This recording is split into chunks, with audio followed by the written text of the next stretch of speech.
Sir आज आसाराम बापू के या तो जमानत की खारिज हुई है, उससे आप क्या कहेंगे? एक्चुअली माननीय सर्वोच्च न्यायालय में जो संत आज का पूज्य संत आसाराम बापू जी, जिनकी 86 वर्ष की उम्र है और पूरी तरह से निर्दोष हैं, सरासर झूठे फंसाए गए। जो चीज़ उनके कभी आसपास नहीं रही, उससे उन्हें जोड़ा गया। बालिग नाबालिग का प्रश्न भी अभी कोर्ट में चल रहा है। कुछ डॉक्यूमेंट ऐसे हैं जिनमें बालिग हैं, ऐसी चीज़ें हैं। तो 86 वर्ष के संत की जो जमानत है मेडिकल आधार पर, शरीर उनका केवल अपने तपोबल से, श्रद्धा से, आस्था से, जो उनकी धार्मिक शक्ति है, केवल उसके बल पर वो चल रहे हैं। जो उनके जीवन में ब्रह्मचर्य का महत्व रहा है। बापूजी ने सदैव हमारे देश की पाश्चात्य सभ्यता, संस्कृति को पीछे हटाया। भारतीय सभ्यता, भारतीय संस्कृति, सनातन पद्धति, सनातन रीति रिवाज को ऊंचा उठाया और इसीलिए उनके ऊपर इस तरह के मनगढ़ंत साजिशन, एक प्लान के तहत ऐसे आरोप लगाए गए जिससे सनातन संस्कृति को रोका जा सके। उन्होंने उस समय लगातार काफ़ी संघर्ष किया और उस संघर्ष उनका आज भी जारी है।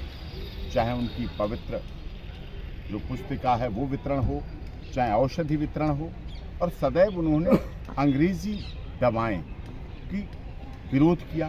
तो वो संत कैसे इंग्लिश मेडिसिन और एम्स और इसके इलाज पे चले जाएं? वो आयुर्वेद से अपना इलाज कराना चाहते हैं। आज भी वो आयुर्वेदिक पर आधारित हैं। जेल में भी वो आयुर्वेद का ही सब कुछ प्रयोग करते हैं, रखते हैं, और आयुर्वेद के द्वारा उनकी जो आयुर्वेद पद्धति है उसको सर्वमान्य भी है।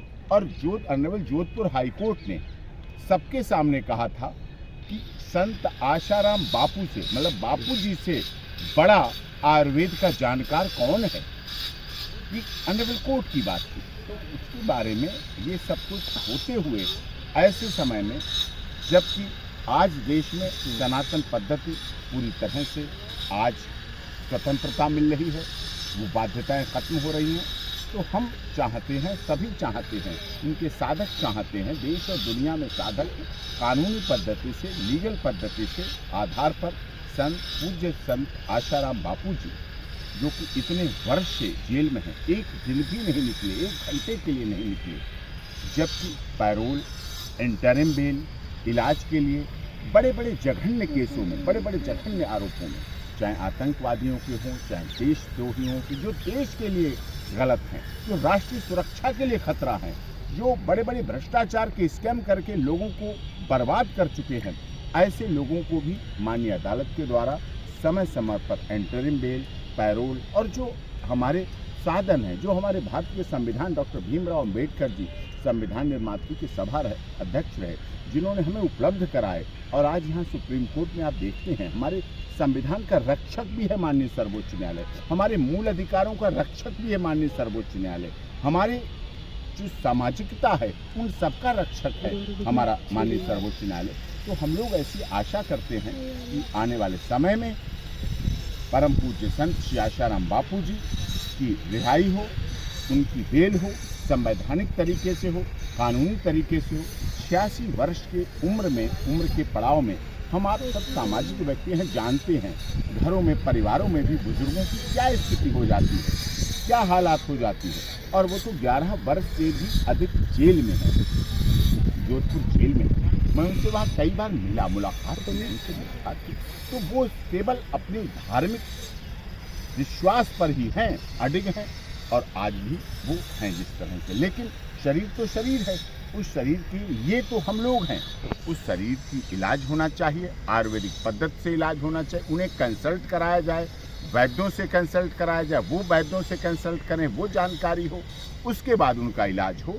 उन्होंने जीवन भर जिस अंग्रेजी, ईसाई मिशनरीज, अंग्रेजी दवाओं, अंग्रेजियत का विरोध किया, तो उस पर तो वो एग्री है नहीं, और किसी तरह से जीवन में एग्री होंगे नहीं।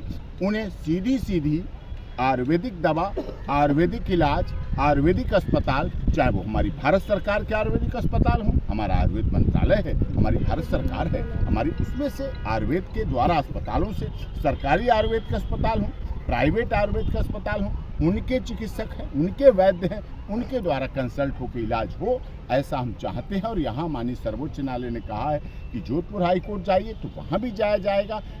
कानून का प्रत्येक दरवाज़ा जो परम पूज्य संत श्री आशाराम बापू जी की रिहाई के लिए हो सकता है वो किया जाएगा। अभी आपने पिछले दिनों देखा 14 फरवरी वैलेंटाइन डे, पाश्चात्य सभ्यता के लिए क्या क्या नहीं होता है।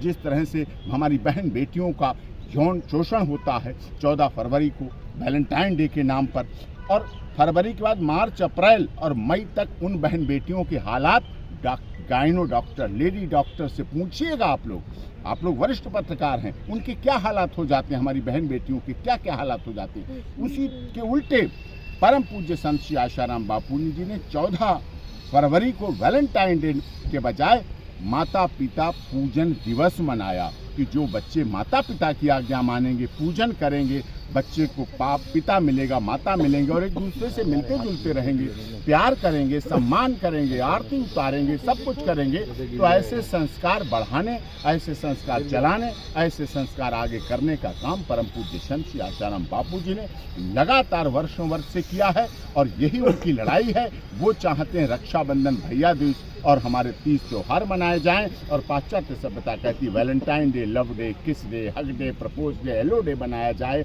यही विरोध है, लेकिन जीत सनातन की होगी। सत्य परेशान हो सकता है, पराजित नहीं हो सकता है, जीतेगा। समय लग रहा है। हम भारत सरकार से भी अनुरोध करते हैं, माननीय अदालत से भी अनुरोध करते हैं, और सभी से कानूनी तरीके से, सामाजिक तरीके से संत बापू जी की, संत आशाराम बापू जी की रिहाई हो और बहुत दिन हो